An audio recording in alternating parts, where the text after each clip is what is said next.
Bienvenue à tous dans OPD les amis. Aujourd'hui je suis en roue, alors que je vous l'ai jamais montré. Ainsi au début des OPD, mais c'était il y a un mois et demi, tout début. Je crois que c'était le troisième ou quatrième. J'en profite pour vous faire une petite vidéo parce que là je vais au taf. J'ai 2-3 km. Donc en roue généralement je mets 10 minutes. Mais là je vais aller un peu plus doucement parce qu'avec mon téléphone à la main ça peut être un peu dangereux. Mais bon, je me suis cassé la gueule une fois, je m'étais niqué le poignet et j'avais pas pu faire de pompe pendant 2 semaines. Et c'est vrai que j'ai toujours une petite douleur, là ça va un peu mieux. Mais bon, ça fait 2 mois et c'est resté un peu. Mais même ma cheville, quand je me la suis tordue, j'avais moins mal. Aujourd'hui, je voulais vous parler de productivité, du piège dans lequel je suis tombé dans la productivité. Alors ça arrive pas à tout le monde, ça dépend de l'avancée de chacun. Mais en fait moi j'ai voulu implanter plein d'objectifs, plein de routines, enfin de choses à mettre dans ma routine, comme prendre des douches froides, se lever tous les jours à la même heure, faire toujours la même chose tous les jours, apprendre des choses, etc. Et en fait, à vouloir se fixer trop d'objectifs comme ça, et on tombe dans un espèce d'engrenage où en fait on ne fait pas grand chose. On fait travailler notre cerveau, certes, notre mémoire, etc. Mais en fait on ne produit rien. C'est comme à l'école, si vous écoutez un prof toute la journée sans exercer, par exemple en maths, vous pouvez écouter toute la journée le prof, vous ne saurez pas faire les exercices. C'est la même chose. En fait, si vous avez un objectif précis, par exemple lancer un business, ou créer un site internet, il ne faut pas attendre d'avoir un client pour s'exercer sur le site internet et commencer à regarder des vidéos comment chercher des clients sans rien faire.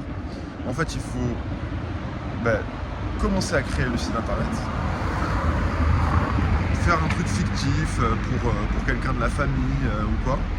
Et à partir de là, vous pourrez commencer à avancer. En fait, c'est ce que j'appelle le développement personnel 2.0. Alors c'est très bien. Déjà, qu'est-ce que le 2.0?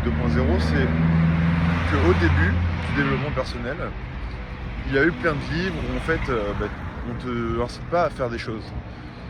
C'est-à-dire, on te donne des bonnes phrases, on te donne des exemples de la vie, comment gérer ses émotions en fait. C'était vraiment axé sur ce truc-là des émotions et comment aller mieux.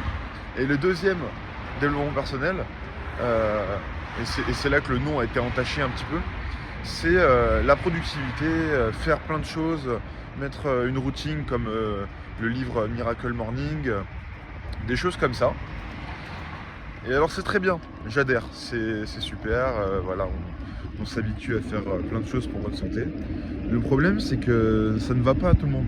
C'est-à-dire qu'il y a des choses qu'on n'a pas envie de faire, qu'on va répéter tous les jours et qui vont devenir une contrainte en fait. Il n'y aura pas de but précis. C'est-à-dire que si vous voulez prendre des douches froides juste pour prendre des douches froides sans but derrière, et que derrière vous allez aller sur votre téléphone ou je ne sais quoi, voilà, sans objectif de vie, vous n'allez pas avancer. Donc la première chose à faire c'est quoi? C'est de fixer un objectif. Un objectif qui va vous donner la motivation de faire tout ce pourquoi vous vous levez le matin. Donc moi je suis tombé dans ce piège-là de me lever tous les jours à 6h et de travailler jusqu'à 9h. Et ensuite d'avoir entrepris jusqu'à 19h. Donc je m'imposais un rythme de fou et à 20h je dormais. Donc en fait j'avais jamais de répit. Et j'ai fait ça pendant 2-3 mois d'affilée. Je regardais quasiment pas de films, je me forçais à regarder des films pour me détendre et j'y arrivais pas parce que je pensais à mes objectifs. Et je regardais que pendant 20 minutes et puis après je m'endormais.